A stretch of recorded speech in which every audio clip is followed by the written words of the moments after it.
সকল রাজনৈতিক দল বিএনপি সহ জামাত এনসিপি থেকে শুরু করে যত রাজনৈতিক দল আছে সকলকে নিয়ে প্রশাসন সাংবাদিক ব্যবসায়ী সকল শ্রেণীর মানুষকে সঙ্গে নিয়ে এই নাটোরকে আমি মাদক সন্ত্রাস মুক্ত নাটোর এই জন্য আমি সকল ছাত্র ছাত্রী এবং সমাজের সকল শ্রেণীর মানুষের কাছে আমার অনুরোধ থাকবে এই মাদক মুক্ত সন্ত্রাস মুক্ত নাটোর করতে আমি প্রত্যেকেরই সহযোগিতা কামনা করছি।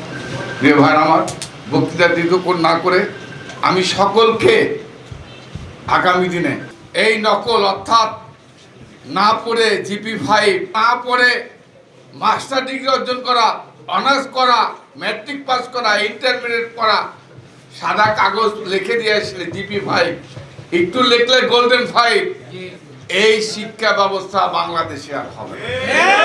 লেখাপড়া না করলে কোনো লাভ হবে না। যতই হরতাল করেন, অবরোধ করেন, নকল করে পাস করা, অটো পাস করার এই সুযোগ আর হবে না। আমি অভিভাবক, শিক্ষক, ছাত্র সকলের কাছে অনুরোধ, সকলকে আবার পড়ার টেবিলে ফেরত যেতে হবে।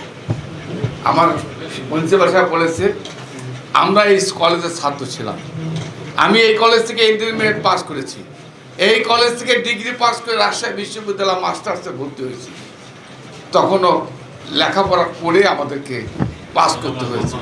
আমি সকলকে বললাম সকলকে পড়ার টেবিলে ফেরত আসতে হবে। পড়ার বিকল্প নাই, লেখাপড়ার বিকল্প নাই।